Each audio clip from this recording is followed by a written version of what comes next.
तो हम एक क्विक सेशन रखने वाले हैं, थर्ड प्रोग्राम करने वाले हैं अपना लेक्स का। ठीक है, लेक्स हमारे पास कुछ रिकॉग्नाइज करेगा और कुछ काउंट करेगा। ऐसा हमारे पास लेक्स प्रोग्राम है। तो पहले इसका क्वेश्चन पढ़ लेते हैं। हमारे पास क्वेश्चन है कि write a lex program to count the number of words, characters and blank spaces and lines in a C file. तो ऐसा हमारे पास एक लेक्स प्रोग्राम है। तो हमारे को काउंट क्या करना है, हमको काउंट करना है वर्ड्स, कैरेक्टर्स और ब्लैंक स्पेसेस। ठीक है, और नंबर ऑफ लाइंस भी हमने काउंट करने हैं एक सी फाइल में। तो हम उसके अकॉर्डिंगली यहाँ पे रेगुलर एक्सप्रेशन बनाएंगे और यहाँ पे हम काउंट्स भी ले लेंगे पहले से ही अपने पास सी डिक्लेरेशन सेक्शन में। तो हमने क्या करके ऐसे स्ट्रिंग डॉट यहाँ पे इंक्लूड कर दी। अब इसका मैं यूज़ करने वाला हूँ प्रिंटफ फंक्शन। तो मुझे क्या करना है कि यहाँ पे हमें एक स्टीरियो फाइल भी इंक्लूड करनी पड़ेगी, हैश इंक्लूड stdio.h। ठीक है, हमें एक ऐसी फाइल भी इंक्लूड करनी पड़ेगी। तो फिर इसके मैंने क्या करा, स्ट्रिंग डॉट एच भी इंक्लूड कर दिया। बाय बाय एरर जो है उसे यहाँ पे डिफाइन कर दिया, जिसको मैं यहाँ पे डिक्लेयर कर दूंगा। इसकी डेफिनेशन भी नॉर्मली मैं दे दूंगा कि मैं क्या करूँगा अगर एरर आया तो। फिर मैं stdio जो कि मेरे पास बाय डिफॉल्ट कंसोल होता है, वहाँ पे भी मैं प्रिंट कर दूंगा एरर मैसेज। इसको मैंने क्या करा कि बाय बाय रैप मैंने क्या करना है, एक बाय बाय रैप जो है मुझे एक फंक्शन बनाना है जो कि नॉर्मल, उसके अंदर मैं सिंपल सी स्टेटमेंट लिख दूंगा रिटर्न वन, ताकि मेरे पास यहाँ पे वार्निंग्स जनरेट ना हो। फिर उसके बाद यहाँ पे इंट मेन फंक्शन में मैंने क्या करना है कि मेन जो चीज़ होती है वो हमारे पास होती है ये बाइबल लेक्स, और उसके बाद मेरे पास जो होगी सारी से चीज़ काउंट हो चुकी होंगी तो मुझे यहाँ पे करनी है प्रिंट। और उससे पहले मुझे क्या करना है, कहाँ से इनपुट लेना है वो मैं यहाँ पे डिफाइन करता हूँ। ठीक है, मुझे क्या करना है कि यहाँ पे सेक्शन में हमारे पास सी की डिक्लेरेशन होती है इस सेक्शन के अंदर। तो मैंने क्या करा, सबसे पहले तो यहाँ पे फाइल्स, हेडर फाइल्स इंक्लूड कर दी जो कि मुझे चाहिए थी इस फाइल के लिए, इस वाले डेफिनेट की रिकॉग्निशन के लिए। उसको मैंने क्या करा, ठीक है, काउंट्स बना लिए। डब्ल्यू काउंट होगा मेरे पास वर्ड काउंट करने के लिए, सी काउंट होगा मेरे पास कैरेक्टर काउंट करने के लिए, मेरे पास WCNT होगा ब्लैंक स्पेसेस काउंट करने के लिए, LCNT होगा मेरे पास लाइन काउंट करने के लिए, और मेरे पास क्या होगा लेंथ जो है मैंने ओवरऑल सारे जो कैरेक्टर्स हैं वो काउंट करने के लिए यूज़ कर लिया। शायद मैंने CCNT यूज़ नहीं किया। उसमें मैंने क्या करा कि ठीक है, यहाँ पे मैंने एक डिक्लेरेशन कर दी एंड ऑफ फाइल के लिए कि मेरे पास जब भी एटरेट आ जाए, जब भी यहाँ से रिटर्न हो जाए, जब भी हमारे पास क्या हो, यहाँ पे से रिटर्न हो जाए हमारे पास ये वाले फंक्शन से। तो मैंने क्या करा, ठीक है, रिटर्न 0 यहाँ पे लिखते हैं ना, कि मेरे पास इस वाले फंक्शन जो कि मेरे पास लेक्स चल रहा है वहाँ से हो जाए रिटर्न। और उसके मेरे पास जैसे ही एक न्यू लाइन आएगी तो मैंने क्या करना है कि LCNT जो है वो प्लस कर देना है, और फिर लेन प्लस प्लस कर देना है, क्योंकि यहाँ पे हमारे पास ये एक ही कैरेक्टर है। और मुझे प्रिंट भी करा देना है fprintf फंक्शन से कि हाँ भाई, ये वाला टेक्स्ट जो था वो मेरे पास गिना गया है एक न्यू लाइन में। तो मेरे पास यहाँ पे जो टेक्स्ट आएगा वो भी एक न्यू लाइन कैरेक्टर होगा, तो वो दिखेगा नहीं, पर वो न्यू लाइन वहाँ पे प्रिंट कर देगा मेरे पास फाइल में, आउटपुट फाइल में, जो मैं fprintf से यूज कर रहा हूँ। फिर इसमें मैंने क्या करा, ठीक है, मेरे पास अगर एक स्पेस आया, एक स्पेस आते ही वो क्या करेगा, BCNT मतलब ब्लैंक, मेरे पास जो स्पेस है वो मेरे पास काउंट करा देगा, मीन्स BCNT हमारे पास यहाँ पे बढ़ जाएगा। और लेन में मैंने क्या कर दिया कि SCR लेन बाइबर टेक्स्ट कर सकता हूँ। मेरे पास क्या होगा, बाइबर टेक्स्ट जो है मेरे पास वो टेक्स्ट है जिसको रिकॉग्नाइज करके इसके अंदर आया, मीन्स ऑब्वियसली वो एक स्पेस होगा। और str len करने से वो क्या होगा, उसकी वैल्यू दे देगा, उसकी वैल्यू ऑब्वियसली एक 1 ही आएगी। तो मैंने len प्लस वो कर देना है। ठीक है, मैं नॉर्मली len प्लस प्लस ही कर सकता था, बट ये थोड़ी सी ज्यादा जेनेरिक होती है जो हर जगह यूज हो जाती है।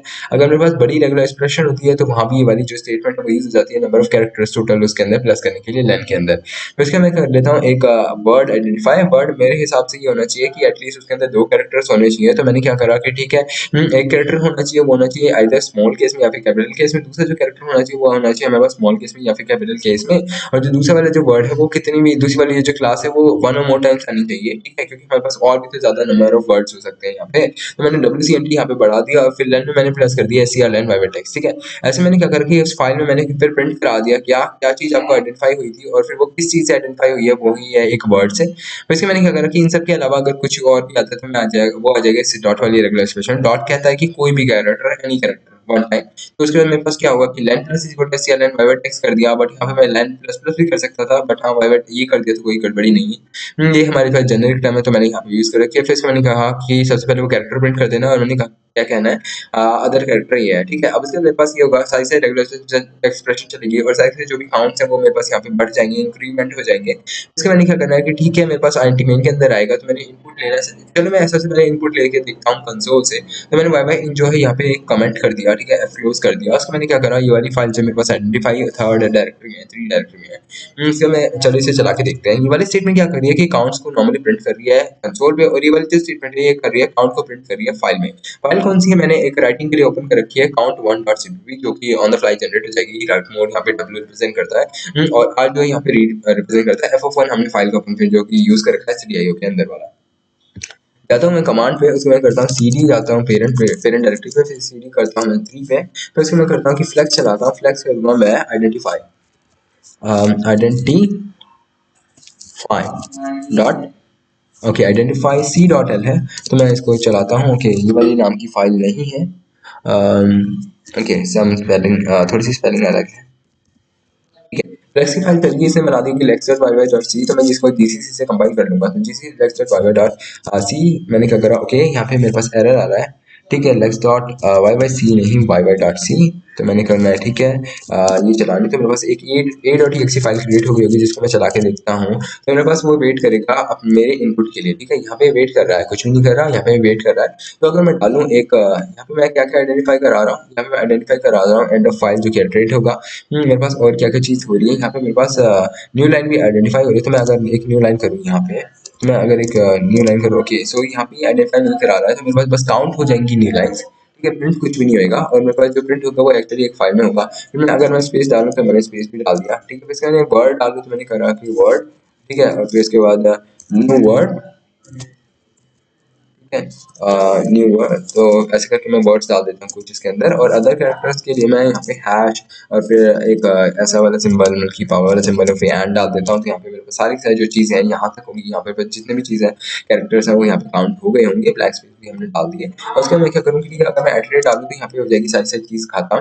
ठीक है, एटरेट डालूँ तो मेरे पास हो जाएगी सारी सारी चीज़ खत्म। ठीक है, तो मेरे पास सारी सारी जो चीज़ है, जैसे ही मेरे पास एटरेट डाला तो वो गया यहाँ पे, और उसके बाद इसने कर दिया रिटर्न। रिटर्न मीन्स फ्लेक्स जो फंक्शन जो चल रहा था बार बार, और यहाँ पे मेरे पास एंड जो कंसोल से इनपुट लेके उसे पार्स कर रहा था किसी एक पर्टिकुलर क्लास के अंदर ला के उसकी स्टेटमेंट चला रहा था, तो उसने क्या करा कि वो हो गया रिटर्न, इस वाले लेक्स फंक्शन से रिटर्न हुआ, तो इसके नीचे आ गया, और उसने क्या करा, सारी चीज प्रिंट कर दी जो भी उसने काउंट गिने थे। तो मैंने क्या कर दिया, ठीक है, सबसे पहले लेन काउंट काउंट लेन प्लस कर दिया, यानी ये भी तो एक कैरेक्टर आपने इनपुट करा है, पर हाँ अब मुझे रिटर्न करना है, तो वो चला गया, रिटर्न हो गया। और उसने क्या करा कि ठीक है, फाइल में जाके लिख दिया हुआ एंड ऑफ फाइल। ठीक है, तो अभी हम देखेंगे अपने कंसोल को, और देखेंगे अपनी इसकी जनरेटेड फाइल को। तो नंबर ऑफ वर्ड्स इसने 2 डिटेक्ट करे। हाँ भाई, मैंने 2 ही वर्ड यहाँ पे लिखे हैं, वर्ड और न्यू वर्ड। और फिर नंबर ऑफ कैरेक्टर्स 34 डिटेक्ट करे हैं। तो यहाँ तक जितने भी हमारे पास स्पेस और न्यू लाइन को मिला के हमारे पास जितने भी कैरेक्टर्स होंगे वो होंगे हमारे पास 34। और फिर मैंने ब्लैंक स्पेस जो है वो भी हमने डिटेक्ट करे हैं। तो हमारे पास जितने भी यहाँ पे ब्लैंक स्पेस आ रहे थे वो इसने क्या करे, 10 डिटेक्ट करे हैं, और फिर इसने नंबर फ्लैग जो है वो नॉट डिटेक्ट करी है। तो अभी हम देख लेते हैं 1 2 3 4 5 6 7 8 और 9। ठीक है, हमारे पास 9 हो जाएगी यहाँ पे पर्टिकुलर लाइन्स इसने जो डिटेक्ट करी है। तो हमारे पास ये प्रोग्राम वर्क कर रहा है। तो इसका हम आउटपुट एक फाइल में भी देख लेते हैं। तो मेरे पास एक फाइल जनरेट हो चुकी है, कौन सी, यहाँ पे है एक यहाँ पे काउंटेड वन डॉट सीपी जो एक फाइल है वो जनरेट हो चुकी है। इस प्रोग्राम ने, लेक्स प्रोग्राम ने जनरेट कर दिया। मैं चाहता हूँ सबलाइम टेक्स्ट पे इसको खोलता हूँ। तो यस, ये मेरे पास सारी सारी जो चीज़ है वो यहाँ पे दिखा रहा है एज कंसोल पे जो मैंने एंटर करी थी। तो मेरे पास सबसे पहले था न्यू लाइन, क्योंकि मैंने एक न्यू लाइन यहाँ पे एंटर करा था। तो उसके मैंने क्या करा कि यहाँ पे काफी सारे स्पेस एंटर करे, तो इसे यहाँ पे ब्लैंक स्पेस दिखा रहा है। फिर उससे मैंने क्या करा कि वर्ड जो है वो एज अ वर्ड आइडेंटिफाई हुआ था, मैंने लिख दिया, तो फिर इसे आइडेंटिफाई करा एज अ वर्ड, और फिर न्यू वर्ड भी वर्ड की तरह आइडेंटिफाई करा है। फिर इसने क्या करा कि हैश जो है वो अदर कैरेक्टर की तरह आइडेंटिफाई करा है, और फिर उसके बाद इसने यहाँ पे स्पेसिस है वो भी हमारे पास अदर स्पेसिस की तरह आइडेंटिफाई करे हैं। फिर इसने ये वाला जो सिंबल है हमारा पावर वाला, और फिर एंड वाला भी अदर कैरेक्टर में आइडेंटिफाई करा है। फिर उसके बाद एट आते इसने एंड ऑफ लाइन लिख किया, फिर उसके बाद इसने लिखे हैं ये सारी सारी चीजें, नंबर ऑफ वर्ड वगैरह कितने थे जो वहाँ पे लिखे थे। और ये वाली हो रही है, इन वाली मैं अभी दिखा देता हूँ। ये बारे हो रही है हमारे पास इस वाली, एक सेकेंड, मैंने करने की बारे हो रही है हमारे पास जो मैं यहाँ पे लिखता हूँ इस वाली स्टेटमेंट के अकॉर्डिंगली। मैंने यहाँ पे लिखा है कि एफ प्रिंट एफ वाली स्टेटमेंट है, इसमें हम क्या कर रहे हैं कि प्रिंट करा रहे हैं सारी सारी जो चीज़ें हैं। तो मैंने क्या करना है कि ठीक है, वो एफ प्रिंट एफ वाली जाएंगी, बाय बाय आउट जो मेरे पास पहला वाला आर्गुमेंट ले लिया है, जो कि हमारे पास इस वाली फाइल को पॉइंट कर रहा है। तो ठीक है, हमारे पास ये वाली जो चीज़ें हैं मतलब ये वाली जो मेरे पास लाइन है वो मेरे पास फाइल में फाइनल जो कैरेक्टर्स है वो प्रिंट कर रही है, जैसा यहाँ पे हमारे पास अवेलेबल है। ये रहा। तो इस तरह मेरे पास ये वाली जो फाइल है नॉर्मल जो कुछ डिक्लेरेशन है उन्हें आइडेंटिफाई करा रही है, और एक नई फाइल भी बना रही है। और अब हम देख लेते हैं कि हम अगर इनपुट लें किसी पर्टिकुलर फाइल का तो कैसे ले सकते हैं। तो इनपुट सी.cpp हमने एक फाइल पहले से फाइल बनाई है, इसे हम नॉर्मली देख लेते हैं। यहाँ पे सबलाइन टेक्स्ट में हमारे पास ये वाली एक फाइल है, इसको हम एज इनपुट यूज कर लेते हैं इस वाले प्रोग्राम में। तो क्यों ना हम जाएं अपने उस वाले प्रोग्राम में, और उस वाली जो मेरे पास वाई वाई एंड की जो स्टेटमेंट थी उन्हें हम अनकमेंट कर देते हैं। तो यहाँ पे मेरे पास अनकमेंट कर दिया। अब इसको मैं दोबारा से कंपाइल करना पड़ेगा, क्योंकि हमने चेंजिंग कर दिया है हमारे पास यहाँ पे। तो मैं करूँगा, ठीक है, सबसे पहले फ्लेक्स वाली चलाता, फिर इसका मैं जीसीसी करता हूँ, फिर इसका मैंने करा ए डॉट एक्सी क्रिएट हो जाएगी। अब मैं उसे चलाता हूँ। ठीक है, तो मैंने ए डॉट एक्सी चलाई, तो इसने थोड़ी देर रुकेगा, और अभी मेरे पास इनपुट के लिए इंतजार नहीं करेगा, और इसने क्या करा, खुद ही सारी सारी चीज़ें जो प्रिंट कर दी इस वाली इनपुट फाइल के अकॉर्डिंग। ठीक है, तो इसने क्या करा कि यहाँ पे आइडेंटिफाई कराई सारी सारी चीज़ें, और वो यहाँ पे आके लिख दी होगी। ठीक है, तो हमारे पास था वर्ड इज अ वर्ड, था हमारे पास यहाँ पे जो चीज़ थी, तो वर्ड इसने वर्ड में आइडेंटिफाई करा है। यहाँ पे। और उसके बाद मैंने क्या करा, इज भी जो है एक वर्ड है, बाकी सारे बीच में ब्लैंक स्पेसेस है। अभी एक मेरे पास अदर कैरेक्टर है, क्योंकि वर्ड में मेरे पास एटलीस्ट 2 कैरेक्टर्स होंगे, और फिर यहाँ पे मेरे पास वर्ड आता है। नीचे यहाँ पे हमारे पास ब्लैंक स्पेस आते हैं, हैश या फिर 4, या फिर अगर हम 5 की बात करें या फिर एक वाले सिंबल्स की, तो वो सारे सारे अदर कैरेक्टर्स में आ रहे हैं। और बीच में हमारे ब्लैंक स्पेस भी आइडेंटिफाई हो रहे हैं। एट आते ही उस वाली पर्टिकुलर फाइल में, इनपुट वाली फाइल में, यहाँ पे एट आता ही सब कुछ काम खत्म हो जाएगा, और ये कर देगा सब कुछ क्लोज, और फिर सारी सारी चीज़ प्रिंट कर देगा कि क्या क्या चीज़ इसने कितनी बार काउंट करी है। तो ऐसे मेरे पास ये वाला छोटा सा प्रोग्राम था लेक्स के बारे में, थर्ड प्रोग्राम। Thank you.